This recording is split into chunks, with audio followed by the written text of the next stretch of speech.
and asks if they came through the circle of Stargate. The circle asks if they came through the circle of darkness.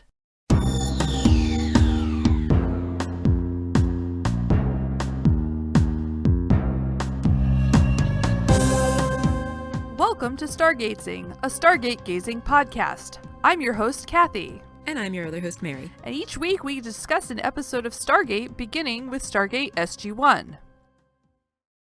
Sorry, my computer is being annoying at my restart, so... Ugh. Yeah, but I'm here now.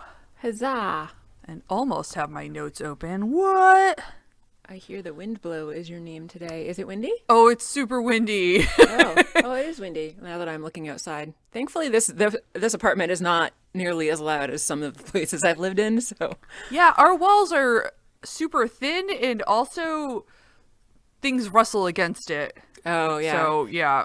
I remember we had one apartment that you could hear the wind blow it, like, whistling in the eaves whenever it was a really windy day. Like, it was so loud that I actually couldn't sleep. Fun! Which is thankfully not the case with this apartment. But, yeah, which it also makes Lily really nervous, so I'm glad that this apartment's not too loud. Nice. Yeah. How are you? I'm okay. How are you? I'm okay. I think I've decided to pull the trigger on an e-bike, so... Nice. Yeah, because I can finance it at 0% APR cool. for a Yeah. year of payments, and then I'm done. That's awesome. I'm actually thinking of pulling the trigger on an electric motorcycle, but I would need to then remember how to ride a motorcycle, which I have not done in a very long time. Do you have a license for that already? I do, yeah. Oh, cool. Actually, I got it like way back in my mid-20s, and then I haven't actually ridden one since then, so I would need to It's nice that you don't have to remember. do it again, even though Yeah. it's been like... Yeah, over for sure. a decade. I mean, yeah. When I finished the course, I did make sure to go and like take the test and get the actual designation added to my license, so that would be cool. We did end up sucking it up and leasing a car too, because buying a used car now is like impossible. So Yeah. Crazy. yeah, So but we're trying. We don't want to spend a ton of money because we're trying to buy Yeah. a house next year, as I've mentioned, and all this money is taking away from our down payment in it. I understand. I do not have a down payment, but I have very expensive animals, as you know. Yes. And really, all of my money should always go into the cat fund. Should it? But I really, really want an e-bike. Yeah. I want something I can haul heavy things or heavier things on, and also go up hills without dying right before I have to be somewhere where I'm expected to not be a disgusting, sweaty mess. Right. All of that is good. Yeah. But anyway, yeah. So Yeah. yeah. Anyway, none of that is to do with why we're here. It's not. But that is okay. I'm grumpy. I'm sorry. It's fine. Not your fault. Is it I blame about? COVID? Oh, it's Oh, still COVID grumpiness. Okay. Yeah, it's still COVID grumpiness. I was like, was it this episode? Oh no, this episode was fine. I didn't have any major issues with this episode. No more so than most other episodes, anyway. My only issue with this episode was stop fucking mumbling, Daniel. Mm-hmm. Yeah, he really did. Yeah. I was like, sorry, God my damn mouth it. was full as I was drinking. That is okay. When you said that. I'm not drinking anything interesting today, although I had a big glass of eggnog for breakfast. Woo! Spiked eggnog, of course. Booze Now nog? I'm just booze-nog, yeah. Booze-nog? The amazing booze-nog that you left here. But now I'm just drinking coffee and seltzer. Nice. Are you drinking anything interesting this morning? I'm having a Afternoon, I guess perpetual it is now. IPA. Nice. Yeah. Just thought I also have I didn't finish my coffee. Oh well.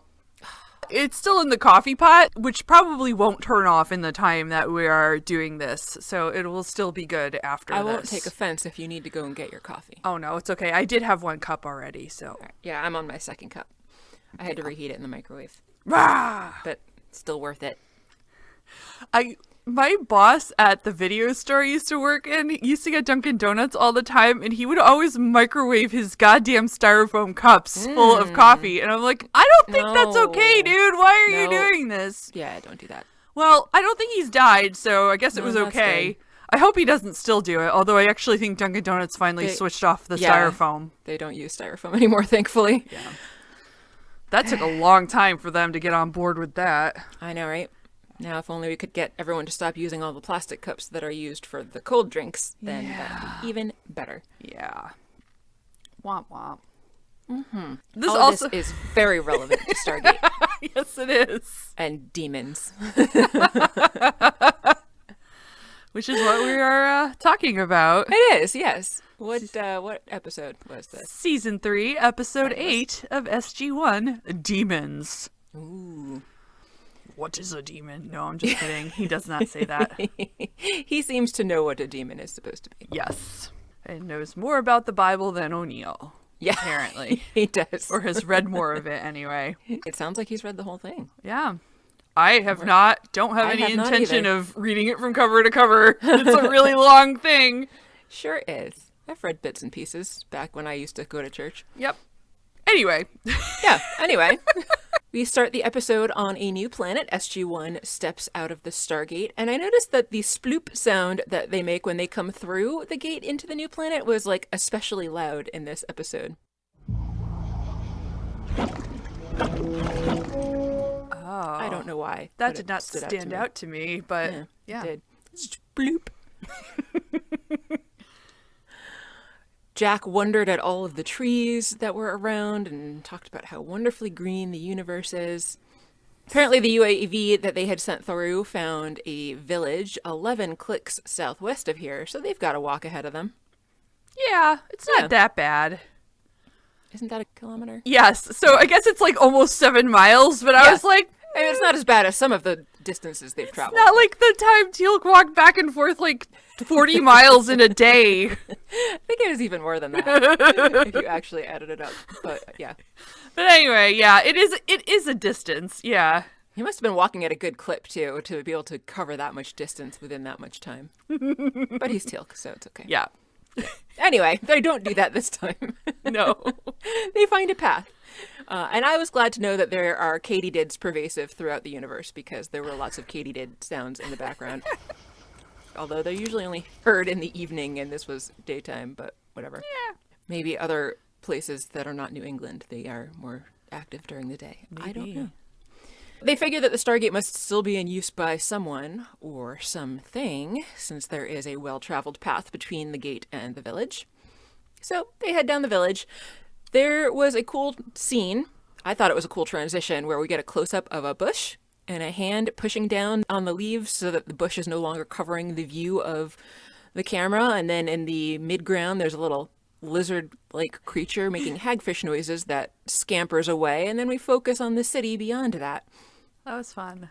It was fun. It looked like the church was smoking, but I guess I thought it was on fire at first. Yeah. But I guess it was the smoke very is charred beyond. and smoked looking, but when they actually got to the village, everything was fine. So. And they didn't seem alarmed, like, oh my god, the church is on fire. Yeah. So, yeah.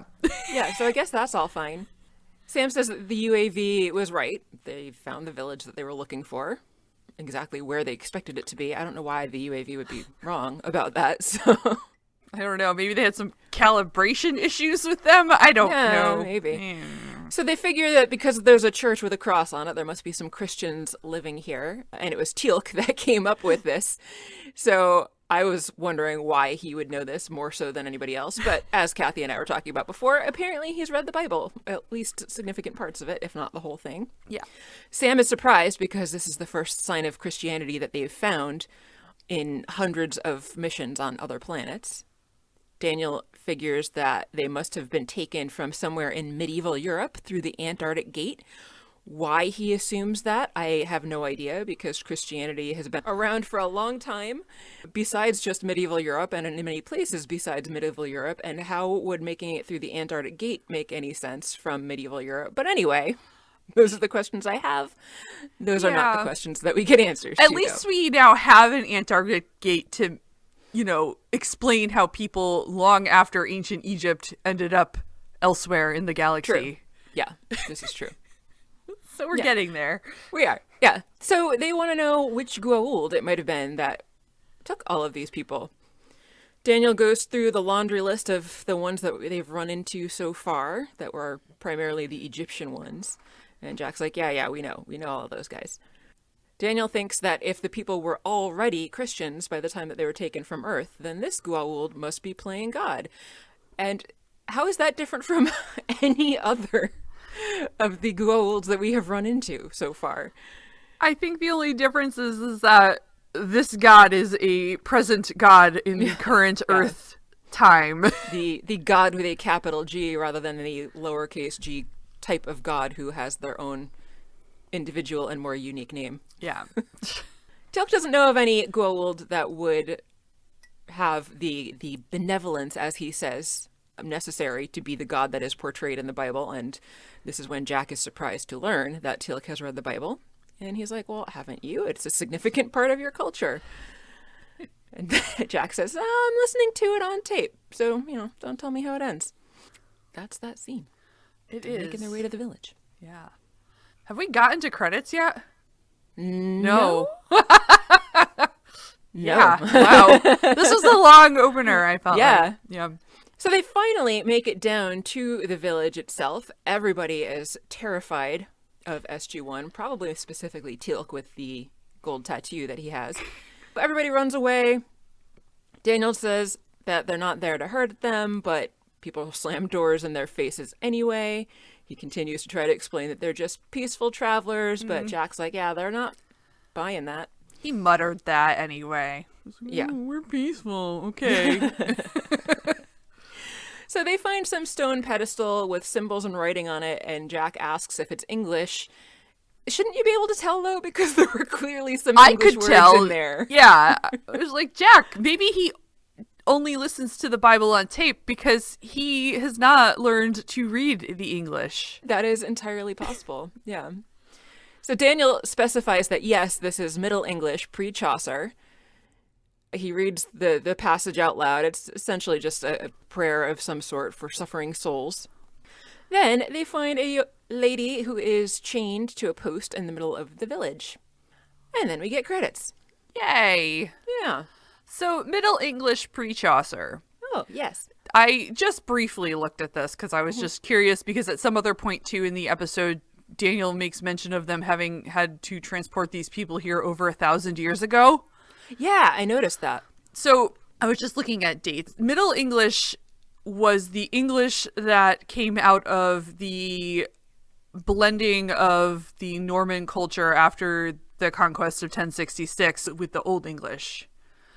That was a little bit more than 1,000 years ago, or a little less. But I don't know. It was kind of close. It seems just like this. He's just saying it's like a post Beowulf, but pre-Canterbury Tales time. What exactly were the Middle Ages? I think of them as being like the 14 and 1500s, but I think I'm not right in that.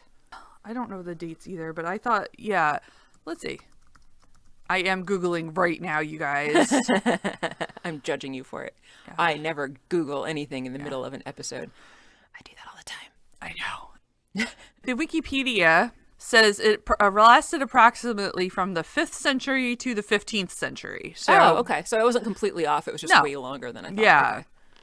Interesting. Ooh. Yeah. So that seemed about okay. But I think the 1,000 thing makes it a little bit earlier than actual Middle English. But that's okay, Daniel. That's okay. Interesting. You didn't have your reference material with you to really, look He can't into truly be an expert on everything, even though he likes to pretend. Exactly. He also mumbled that prayer. He did. Mumble at least the beginning of it. Like, come on, He mumbled Daniel. a lot of it. Yeah. He mumbled so much. Anyway, He did. back in the village instead of in Kathy World over here. I like Kathy World. It's a fun place. Yay. They rush over to the chained up woman and have a look at her. She's got some marks on her face and she's a little pale, but I think she's just a pale lady. So she looks mostly all right. Finally, some good news There's from no this other way guy. to take that. They tell her it's going to be okay and they're going to get him out of it. But then a man pops out from a house Peekaboo. and is like, please spare her. And Daniel's like, we're not going to hurt you. We're friends. Okay, Daniel, you definitely should trust people who tell you we're friends that you've never met before. Definitely. Absolutely. Yeah. He introduces himself as Simon, asks if they came through the circle of darkness, and Sam is like, the Stargate? Yeah, we did that. So Simon concludes that they're bad guys, and please spare Mary, this young woman. I am an awfully young woman. Yeah.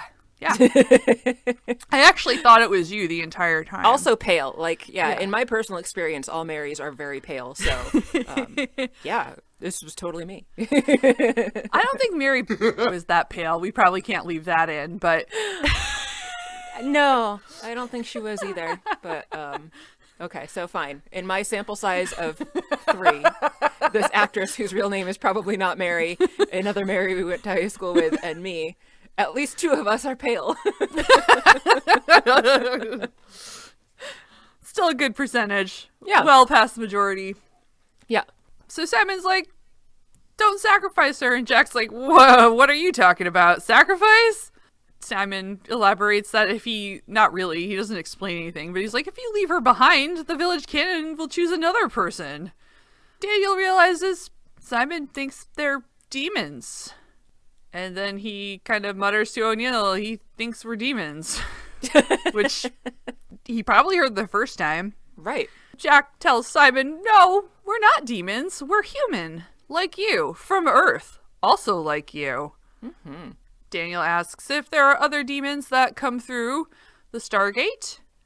And Simon's like, you know he does. So Simon's still not on team we're your friends. Daniel's like, we don't know what you're talking about. What does he look like? And Simon's like, he comes in his true form sometimes, but demons can take many shapes. And he kind of glances over at Teal'c while he's saying that. Oh, poor I know. Poor Teal'c. Teal'c then figures out how to free Mary by shooting the chains with his staff weapon. And she's freed. I liked here how Teal'c told Carter to shield Mary's eyes, and instead of just like covering the lady's eyes, Sam just like blocked her full bodily. She did. That was an interesting choice. It was. I mean, maybe she's just, like, I know what a staff weapon can do, and I think Teal'c is underestimating what can happen. Teal'c would never do such a thing, though. No. Anyway. Yeah. Mary runs away to her house, and Simon, though, stays behind and is still begging them not to sacrifice her and to take him in her place. Jack's not having that, though. He's like, get up, stop that, come on. And he tells him that we're not demons. Mary's not possessed. Aren't I? You might be, but this Mary... Jack thinks she looks a little sick, actually. So O'Neill's like, maybe we can help you. And so they all go to Simon's house. Yeah, they do. Yeah. In Simon's house, they determine that Mary has chicken pox and that they should for sure trust Jack. You know what would have been helpful here is vaccines, because vaccines are great. And they are. Chicken pox is a thing we have vaccines for now. So that would have been nice when I was a kid. I know, right? I also had chicken pox, and then I have also had shingles. So. Also, if she's got chicken pox, someone else has got chicken pox too, right? This is not like... Yeah, not like everyone's got chicken pox if this lady has chicken pox. Yes. Yeah, I think they know what chicken pox look like. Mm-hmm. They're just... Yeah. So she's got a fever, but they're all like, yeah, well, she'll be fine, except for she'll be a little bit itchy, but that's as bad as it's possibly going to be. You would think I would have actually looked up how bad chickenpox can actually get, but I didn't. I just know from personal experience that if you get shingles later in life, it's miserable. That's actually more dangerous because that tends to hit people that are immunocompromised later in life. Shingles. But that is the extent of my knowledge without actually looking anything up. It really sucks because there's also a shingles vaccine, but they don't give it to you until you're old. I'm not old enough to have it, yeah. I only had shingles once, so I'm hoping it stays that way. I hope but so. It was very miserable. Yeah. Yeah. So they say that she's going to be fine in a couple days, but Simon says that that's not soon enough because the time of sacrifice is at hand, and they're going to be performing the trepanning ritual that night to cleanse her. And trepanning is, in fact, a surgical procedure that they would have been practicing around this time. Daniel explains that it's a procedure often done in the Middle Ages where they drill a hole in the person's head, and by drilling a hole, the evil spirits are released, thus saving the person from eternal damnation. And he's really only kind of half right about this, because trepanning has actually been done for multiple millennia. It's actually one of the first surgeries that we have evidence of, and it goes back many thousands of years. Thank you. You're welcome. There was, in some applications, a spiritual component like this, but a lot of the time it was just intended to relieve pressure from the inside of the head. So it wasn't necessarily just a spiritual thing. It would often be done if somebody had like constant headaches or that kind of thing. It's not really done today, but we do have a form of it that still exists called a craniotomy, which is also basically putting a hole in somebody's skull in order to release fluids and release pressure off of their brain. But obviously it's done in a much more sanitary and humane manner now than it would have been done in the past. I don't know. I let people drill holes in my head all the time in my bedroom. And I'm not saying that, like, you know, when they were using it in the sanitary. past. Yes, very sanitary for sure. I'm not saying that all of the reasons that they would have used it in the past were good, because that's for sure not the case. It's kind of like bloodletting, where sometimes they would just use it because they didn't know what else to do, and even though it was definitely not the right choice, but it was not necessarily this deadly. Well, I mean, it was deadly, but well, I guess I'll get into it later. So Jack's like, so this is supposed to save her? And Daniel's like, well, they didn't call them the Dark Ages because it was dark. And we're not going to get back into how Daniel's wrong about his interpretation of the Dark Ages. We've discussed that before. I was thinking about you when he said that, too. I was like, I'm sure Kathy will have things to say about that one. Just that one thing. Outside, a horn blows. Simon is clearly upset by this horn blowing, and he starts praying over Mary. And a villager outside yells about how there is a demon coming. So that's bad. We see a creature coming into town that looks like an Unas, or now that we're seeing it in better light, I actually thought it looked like Gorn. Yeah, it did. Even more so than I had realized when we've seen various Unas in the past. It also, like, moved really weird. It did. Yeah, they showed a close-up of its feet as it was coming into the village, and it was just weird and stumpy with, like, squishy hobbit feet. It was, I don't know, it was weird. And he, like, swayed when he talked. Like, it was, anyway. Very weird. So everyone's freaking out as the Unas comes into the village. Gorn Unas, if we want to specify that he is not Darth Unas. Gunas, there we go. Perfect. Yes, Gunas. Okay. Jack is surprised to see an Unas because he thinks that they killed the only Unas. But Teal'c reminds him that this is not just an individual, or it wasn't just an individual, it was a species, which I thought we had already established that in some previous episode. Maybe, but it was still funny for Jack to make the Unas Uno joke, so... This is true, yes. Jack did say, I thought there was only one. Unas, Uno, one. The Unas speaks and says that the time of sacrifice is at hand, and his Lord Satan calls for 5 wretched souls to reclaim as his. And cookies. And cookies.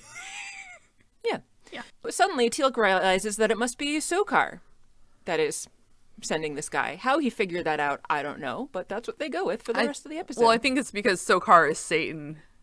Oh, is he actually supposed to be? Okay. I think that, when he was doing his floaty face in the Stargate thing, I think that was the episode they talked about where he came from. Oh, okay. I think you're right. Yeah. Fair. All right. Inside, they're talking about how this must be Sokar, and outside, Unas is saying that at sunrise, he's going to claim the 5, and if they haven't chosen, then he's going to come and take even more than 5. This should already be fairly obvious at this point, but Daniel's like, oh, he's not playing God, he's playing the devil. Yeah, no shit, dude. Yeah. Helpful. Yeah.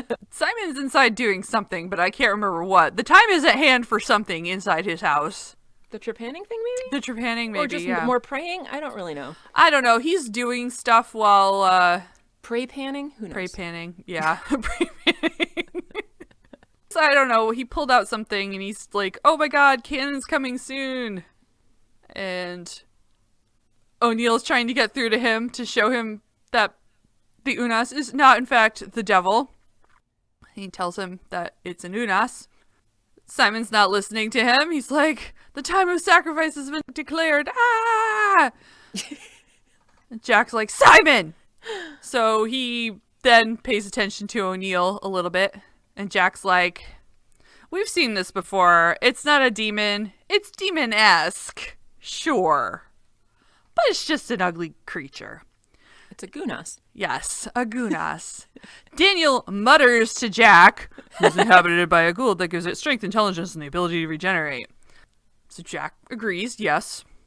And Daniel continues to mumble, in the service of Sokar, for all intents and purposes, is Satan to these people. Stop. Why is he making it worse? I don't know. Understand why he was adding this. Like, it's not like Simon couldn't hear what he was mumbling. No. So he was just not helping the situation by adding this stuff. Because Jack's trying to talk this guy off a cliff. Exactly. Daniel's just exacerbating the issue. Jack's like, it's not a demon, though. Daniel's like, oh, yeah, no, it's not a demon. Okay. Teal'c concurs and shares that the demon is a parasite inhabiting another creature, and your fear is its greatest power over you. And Simon's like, you're not afraid of it? And Teal'c's like, we are not. And then Simon takes a long look at their guns.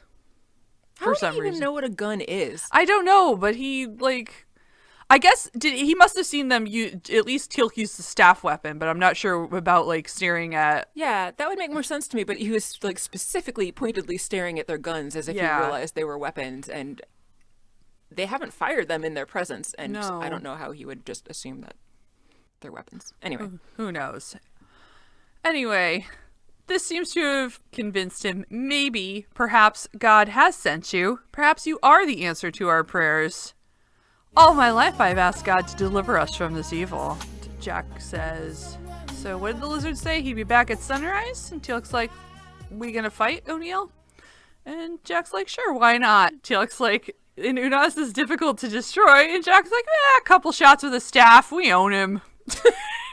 And Sam's like, well, we hope.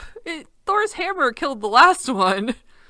And Jack's like, well, maybe a whole bunch of shots with the staff weapon.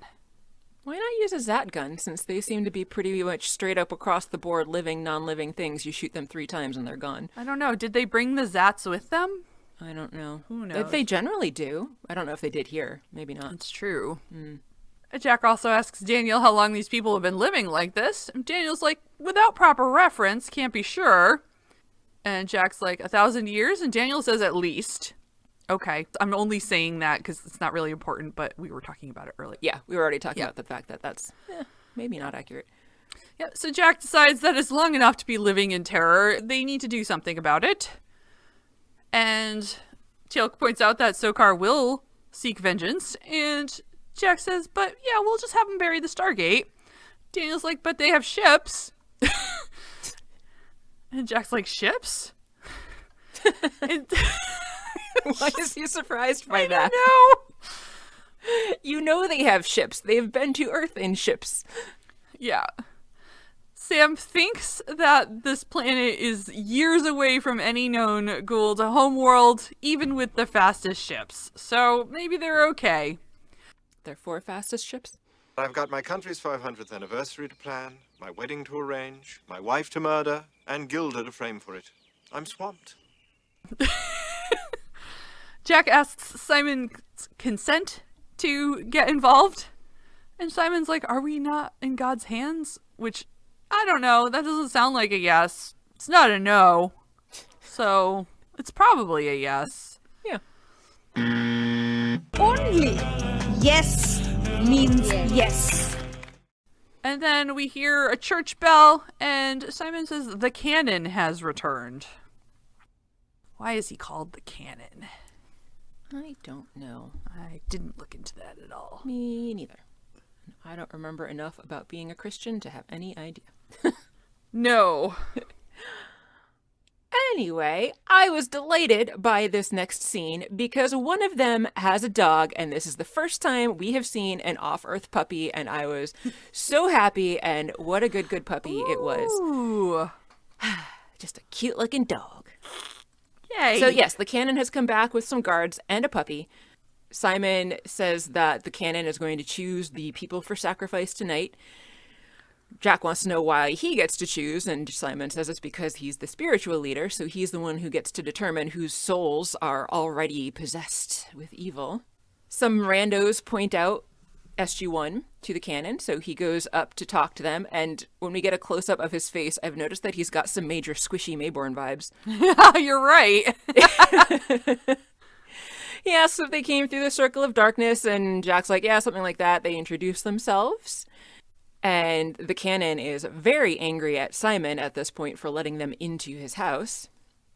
But Simon tries to defend them, that he doesn't think SG1 means any harm, but the cannon is having none of this. He says Satan has many tricks and many minions, and that only those of weak faith would be fooled. So that's not looking too good for Simon at this point. No. Nope. Daniel tries to specify that they come as friends, but the cannon is not too impressed because he is paying more attention to Teal'c's gold tattoo and saying that Teal'c bears the mark of the devil. He gets right up in Teal'c's face for this. He does, yes. Yes, he does. Too close, buddy. Personal space. Yeah. You're invading. Yeah. So the canon's like, even if these guys are human, their souls are damned anyway because of that mark. Jack tries to specify that Teal'c isn't a demon, he's a Jaffa, Satan has nothing to do with any of this, and that the creature that is strolling through their village is also not a demon, it's a Gunas, and that they will help and bring an end to all these sacrifices if they just give SG1 a chance to help. But the canon is not convinced. He says that their souls are unclean, and he announces as much to the people of the village. Teal'c says it appears they do not desire our assistance. That is for sure the case. So they try to leave, but the canon does not let them. He apparently has some sparkle bling of his own in the form of a ring, which we haven't seen before. The sky gets all cloudy and there's thunder, and it was very reminiscent of the special effects from Ghostbusters. Are you a god? No. Then You're right. Yes. So a bolt of lightning suddenly comes down out of the sky and takes out all of SG1. Yeah, it does. Yep. I just looked it up. Canon is priest. Ah, okay. Thank you again, Wikipedia. Yay. Any particular branch of Christianity that uses the term canon? Let's see. It's a Latin, comes from Latin, blah, blah, blah. Originally, it was a cleric living with others in a clergy house, or later in one of the houses within the precinct or close to a cathedral or other major church, and conducting his life according to the customary discipline or rules of the church. Huh. Let's see. Secular canons, honorary canons, canon professors, minor... I don't know. This is not... Okay.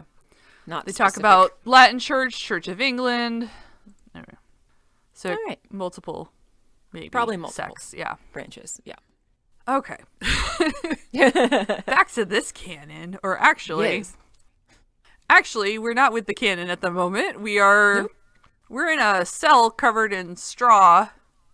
Or at least the ground is, not the whole cell. That'd be funny if they were packed in straw. Yes, it would. It's how they pack the Stargate. Maybe they decided That's to pack true. them in the same way. The team's been locked up. Carter wakes up. The camera turns with her to make Jack upright because she's seeing him when she opens her eyes. He's chewing on a stalk of hay. Normal. Yep. I'd like to pick up random hay and chew it too. Who knows what was in that I was cell? gonna say, that doesn't seem sanitary. No. Like, what kind of rats are running around in that hay? Or how long were the last captives in there? And what were their sanitary facilities like? Who knows? Yes. Sam informs Jack that she's been disarmed, which he does know that. Yes. He also notes that Teal'c is gone. Daniel wakes up and asks, did we just get struck by a bolt of lightning? A bolt of lightning. 1.21 gigawatts. Yeah. That's all it takes to take down SG1 and send you back to the future. Yes. She says it looked like lightning, but she says it felt more like a zap blast to her, which sort of makes me wonder if she's she knows what a zap blast feels like, obviously, but does she know what a bolt of lightning feels like? Maybe it feels like a zap blast. That is a valid question, and I'm guessing it's probably not that likely that she has been struck by lightning. Yeah. Before. And I would think they would feel similar. Yeah, I don't know. Yeah. She makes note that the cannon had touched his sparkle bling right before the lightning started. Jack asks Carter to give him a swift kick if he ever gets the urge to help anybody ever again. Which seems extreme, but I didn't just get, struck by lightning. Simon comes to see them and tells them he doesn't think they're demons, which is very nice. He tried to argue that to the cannon, but the cannon is not having it. Jack asks about Teal'c, and Simon tells him that Teal'c needs to endure the tests. And Jack is curious which tests these might be. But SATs? Yeah, it's probably the SATs. Maybe the ASVAB. That's the military test that he would have gotten around having to take. Yeah. Seeing as he didn't actually join the military in an official manner. Yeah, so this is what they're doing. They're signing him up for the military. Yeah. Jack doesn't get to hear about what tests they are because Teal'c is surrounded by villagers being marched through the village and is pushed up against a post or something. He's been through some shit already. I assumed that meant he had already been tested, but no. Because he's got, blood all over his face. Yes, he does. Yeah. The cannon appears to talk to Teal'c and asks him what he has to say for himself. Teal'c's like, I don't serve your demon. And then the cannon starts speechifying while O'Neill tries to get Teal'c's attention.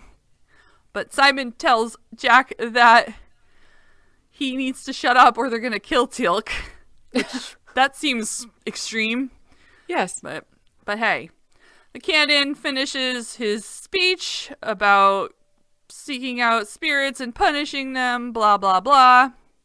Daniel realizes the mark of the devil. And Jack's like, what? In the Middle Ages, one of the proofs of witchcraft was a mark on the body made by the devil himself that's insensitive to pain. So the cannon gets a glowing metal rod from a blacksmith, I presume. A dirty, dirty man. Likely a blacksmith. He was very dirty.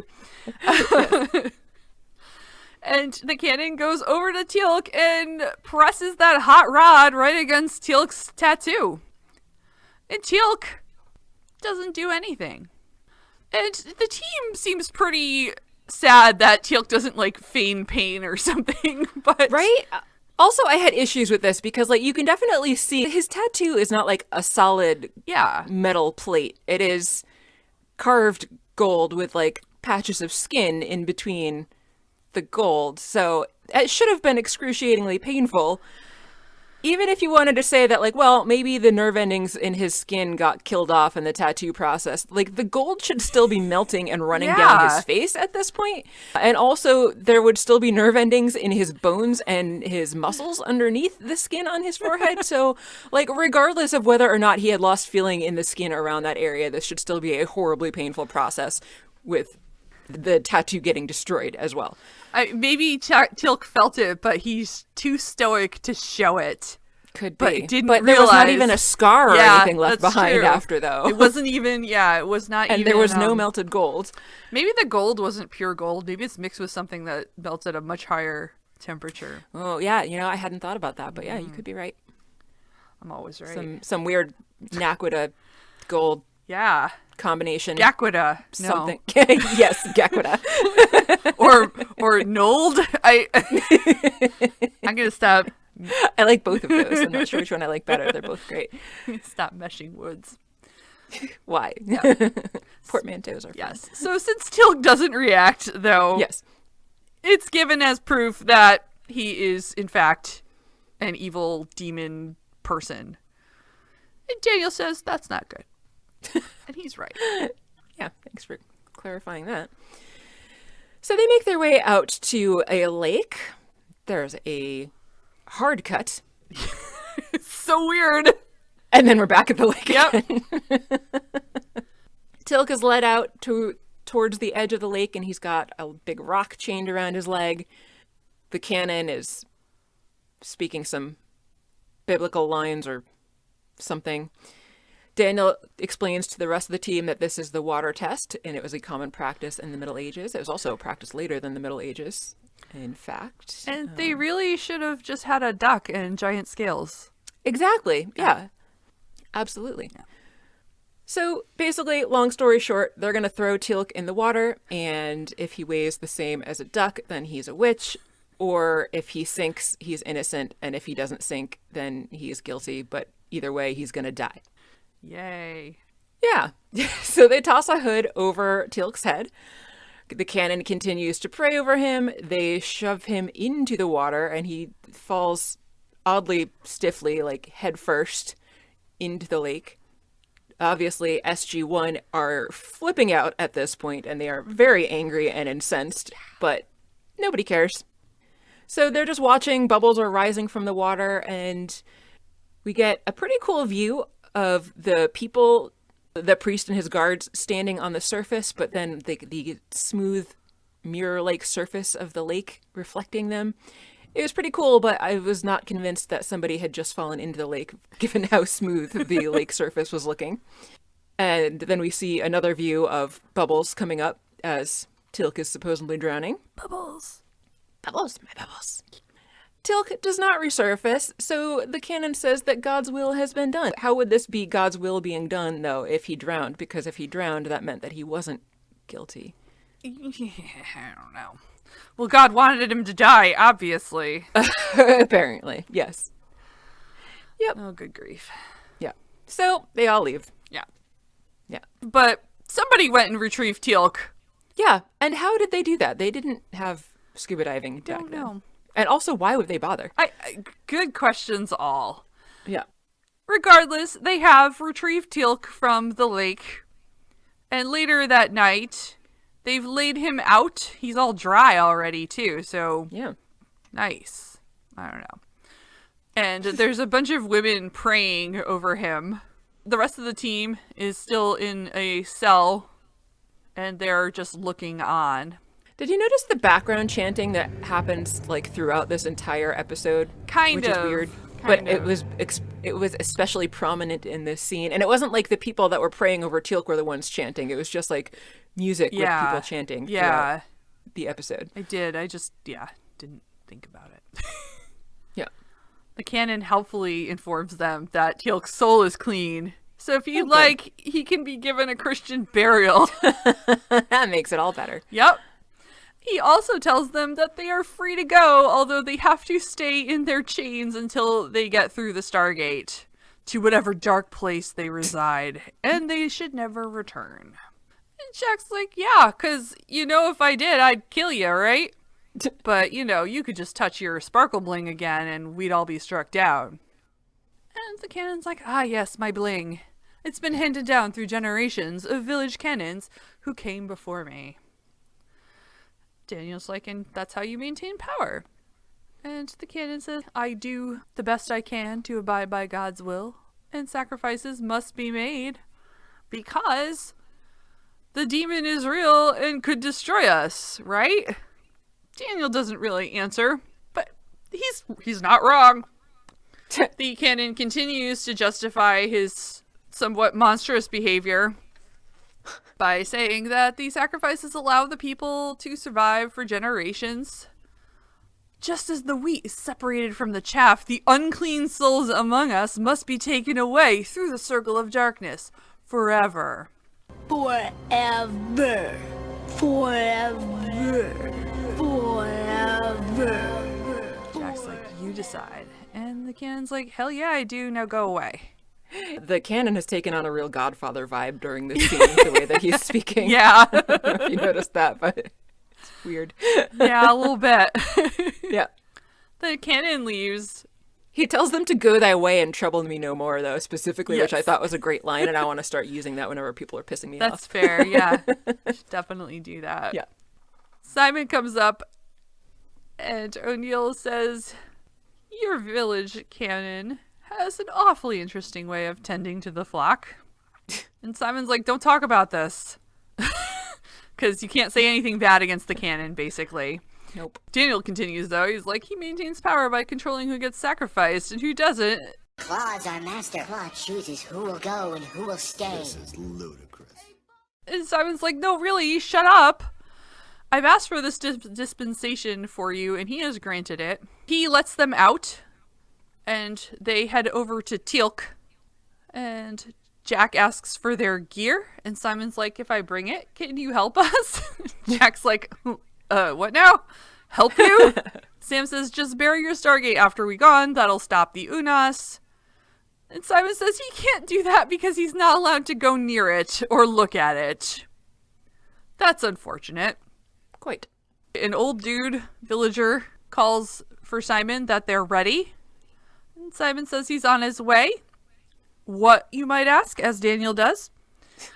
And it's for the trepanning ritual. He explains that Mary's parents were sacrificed a year ago, and he's been taking care of her, and without their help, he's gonna have to drill a hole in her head before the cannon chooses his next victims.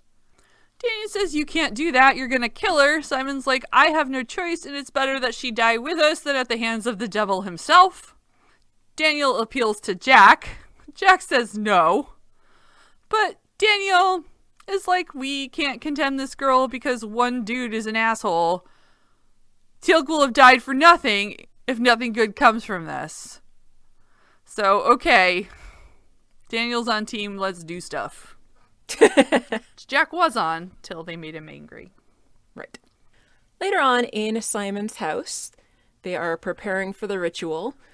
They're acting like it's a death sentence here, although that was not necessarily the case. I mean, obviously there was a very high risk to trepanning because of like infections and stuff. Yeah, if they drill too far in, I assume that would be problematic. Yes, that would also be bad. Yeah. They weren't necessarily going into it assuming that the person was going to die, though.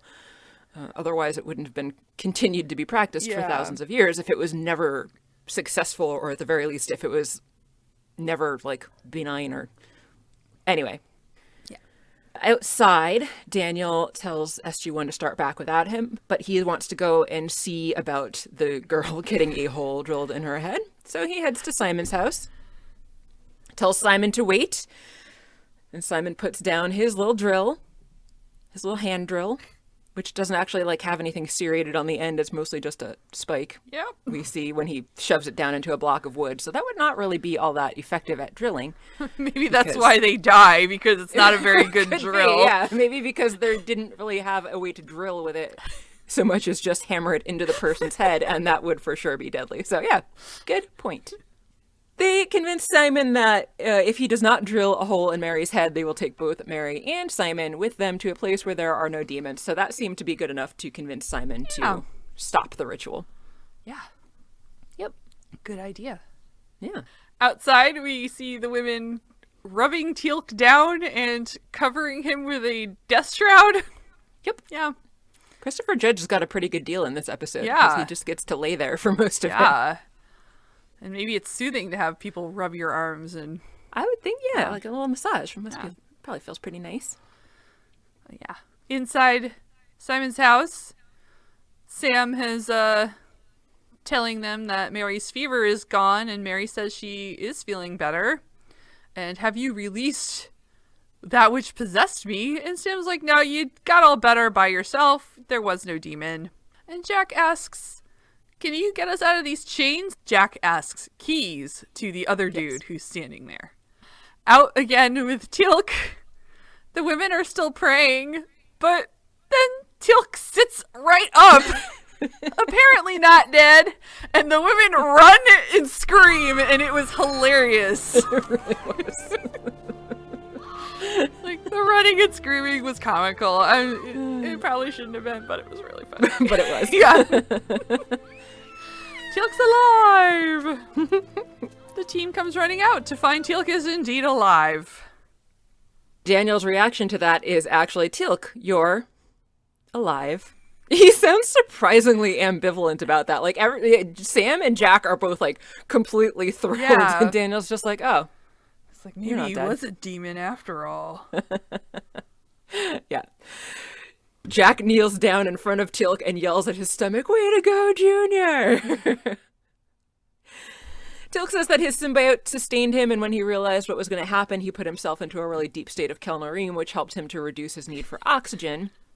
And Sam comes up with some theory about, well, I mean, it is a hagfish, so this thing would actually probably be pretty good at taking oxygen out of the water, so that also helped to sustain Teal'c.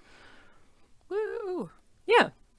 So I'm guessing that the fact that he was in Kelnarim is why he fell strangely stiff-bodied into the water. So I guess that explains that. Guess so. Yeah. So Jack's joking, you'd think these folks never saw a guy rise from the dead before. Teal'c is Jesus. That's the only possible explanation. Yep. So everyone is surprised that Teal'c is alive. The canon comes in at this point and it says that now there's no doubt that they are all evil, all of them, not just Teal'c. But Jack's like, well, he passed your test. Did he? I don't know. Who even knows? I don't think that this is a possible outcome that they're calculating for in that test. No. So I don't know whether this proves or disproves their theory that he's evil, but apparently the canon thinks that it proves that he's evil. Boop. Jack once again says that they should just be shot if they ever try to help save anyone again. So that's cool. The canon now condemns both Mary and the rest of SG-1 to death, and now they're going to have their 5 souls that Gunas was looking for. Simon tries to argue that he should spare Mary, or at the very least let him try the trepanning, but the canon is like, nope, you can't challenge my decision. I have already spoken. So they're all chained up, and they are attached to the kind of like stone pillars in the middle of town, and left there overnight for Gunas to come and get. Yep. A little while later, the sun starts to rise. The team is still chained up, still waiting for the Gunas to get there. Simon is lurking around, just staring at them creepily, and Daniel notices this and points it out to Jack, and Jack calls to him and tells him that they need his help, that he should just do something to help them, but Simon just continues to stand there behind a pillar or something and stare at them demurely. A horn sounds. The Gunas makes his way to the village, continuing to walk very strangely. And Jack's like, good morning. The Gunas has some kind of like weird sharp boomerang thing that he's using to pry the chains loose from the posts that they've been hammered into. That took him a long time. It did, yeah. It was a slow scene. It was quite. Jack's continuing to talk to him about, you know, are you going to keep up this whole demon bit? I mean, we're not convinced. Unas does not care about anything that they have to say, and instead just picks Jack up by his neck. The villagers are looking on at this point, and one of them asks Simon if they're actually servants of Satan, then why are any of them bothering to resist? Gunas says to Jack that they're not of this world, and Jack's like, yeah, obviously we're not, and what does Sokar have on you that makes you so dang cranky? The Gunas just yanks on the chain and leads the 5 of them out of town. Yeah. And they're walking out of town, and on this path back to the Circle of Darkness, there's some kind of ridge. And O'Neill kind of looks around and gives Daniel some eyes. I don't know. He makes eyes at the team. And Daniel warns Mary they're about to take a tumble, so roll up in a ball and just go with it. Mumble, mumble, mumble. Which obviously in this case was right to mumble. Warranted, yes. So they do. They just whoop down the slope as you wish. I have that in my notes too. Yeah. So they get down to the bottom and get themselves up, and they are running off away from the Gunas through the woods.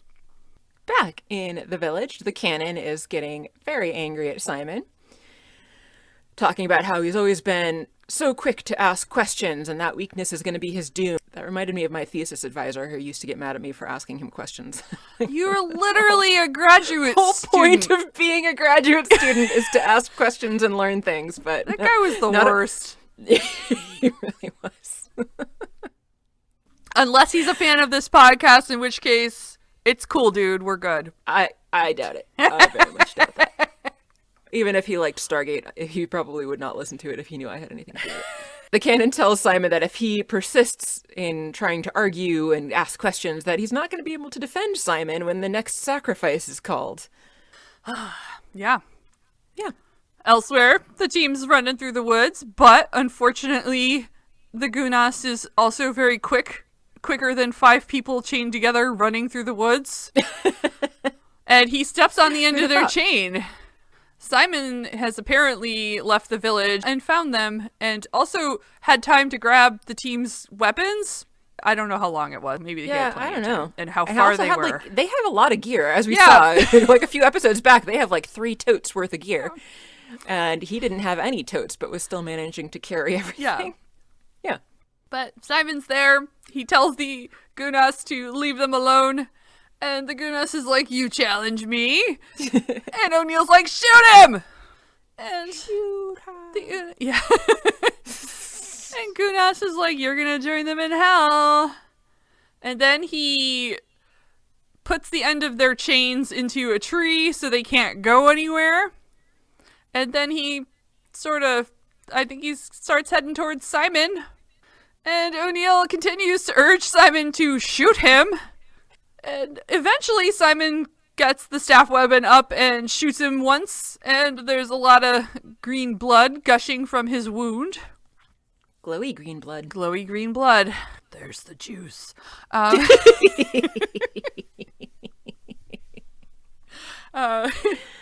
And O'Neill urges him to fire again. He shoots a second time. The Unas is still coming, though. He shoots him a third time really close so that some of that gooey, green, glowy blood lands on Simon. Yeah. See, this is why it's too bad they didn't have a Zat gun. Yeah. Unfortunately, that has not been enough to take down the Unas, who threatens to kill Simon. And he pushes the staff weapon out of Simon's hand and hits him. Simon starts running away. Meanwhile, the staff weapon is conveniently possibly close enough for them to get their hands on now. So they stretch out as far as they can, and Mary is able to barely touch the staff and then pull it towards her.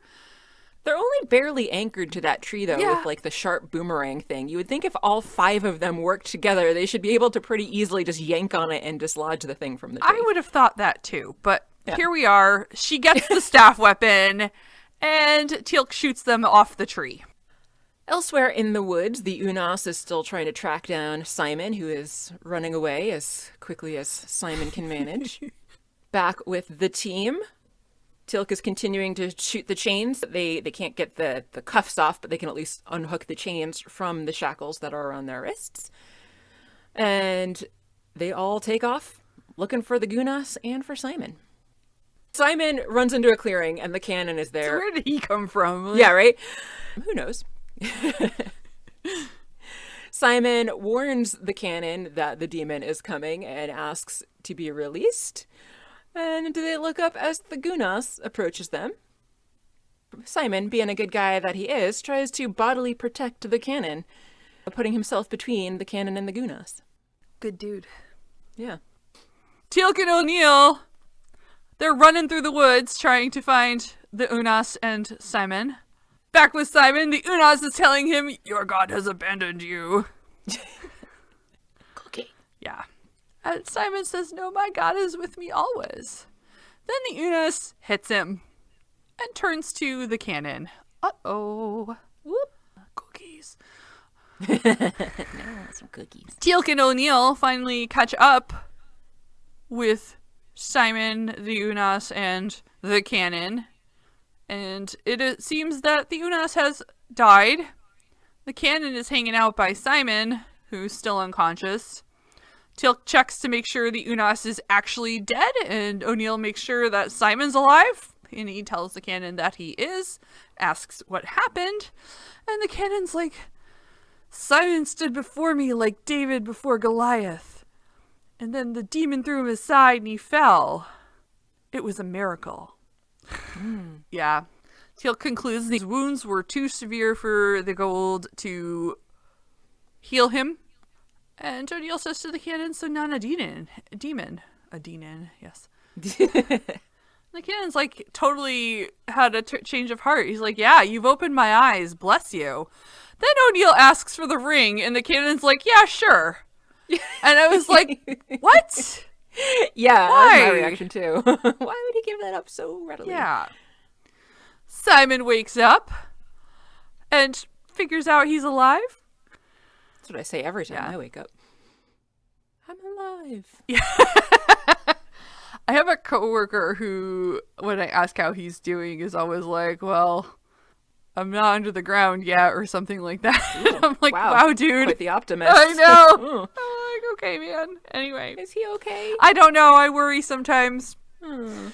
But so far, still ticking, so. Teal'c warns that Sokar is going to send more people to come after them. Since the Unas is clearly the Gunas will not be returning. Jack's like, you guys gotta bury the Circle of Darkness after we leave. And they get Simon up and start walking off. They do. They do. Later on at the Stargate, Mary is there and Simon is there. And I guess everyone just happens to be reuniting at the same time because that's convenient for the plot. Yeah. The entire SG team is there, and the cannon is there, and the cannon tells everybody that the beast is dead, and if he hadn't witnessed it himself, then he wouldn't have even believed it. Jack tells Sam to dial home, and she does go over to the DHD and presses one button, but then all of a sudden pauses and gets a kind of strange look on her face. She looks over at the cannon and is like, the hagfish went into him. And Simon's like, what? What now? The cannon starts to move forward towards everybody, seeming a little bit angry now, and Teal'c aims his staff weapon at the cannon, telling him to go no further. But the cannon's like, I haven't done anything. He says to Simon and Mary, he's like, my children. And, he's playing all sweet and innocent. Oh, yeah. Jack asks Sam if she's sure, and she's like, yeah, I'm sure. She and their former remnants of Jolinar are able to sense the presence of a hagfish. And so she knows that when the Gunas was dying, the hagfish within it would have had nowhere else to go, so it would have gone into the cannon. And so the cannon's eyes light up, giving them the confirmation that they needed. He lunges at them, and Jack shoots it with his gun, and the cannon falls backwards. Carter goes to check on him, and Cannon asks for forgiveness, and then dies. Simon says a prayer over him. It's unfortunate that the cannon is gone, but they are relieved that the demon is gone. Sam goes back to dialing the DHD. I have a question about that. How long does the one button stay lit up before the Right? Stargate decides they're not actually going to dial? Right. Also a good question. It was still lit up when she went back to the DHD to continue dialing, but I was wondering that also. Yeah. And what if you accidentally push a wrong button? Like, is there like a hang up reset? button? Yeah. Oh, good question. Yeah. Can you hang up and then start again? I don't know. What happens if you just like push the center red button? Would that reset it? Maybe. Yeah. Anyway. Yeah. We don't get those answers. Jack reminds Simon and Mary that they need to bury the gate as soon as possible once SG-1 leaves. And they're all happy that there's going to be no more sacrifices. We get a cool view from the back side of the Stargate through the event horizon. Everything is kind of wavy and blue, and SG-1 is walking towards the camera. And they just disappear as they reach the event horizon, leaving a view of Simon and Mary in the background. Yeah, that was That's it. really cool. And then the gate shuts off though, and like it starts to slow mo. Like the shut off sparkles like go in slow motion as they fade to black. So I was like, this is really cool. And then it got silly, and then it was over. Agree. Yeah. So that was the episode. It was. Yeah. Did you like the episode, Kathy? I did like the episode. I'm trying to think of why. I don't know. It was a fun little story. I don't know. I liked Simon. Seemed like a cool dude with a good head on his shoulders. The canon was a pretty good like villain, not villain kind of person. Yeah. So he obviously has his motivations for doing it, but they're not completely pure motivations. Like, he is protecting the village, but he gets to decide who he likes and doesn't like and gets to send off to their doom. Right. So I liked all that. I like the twist at the end with the Gould going into the cannon, because it was a little unbelievable how quickly he turned his views.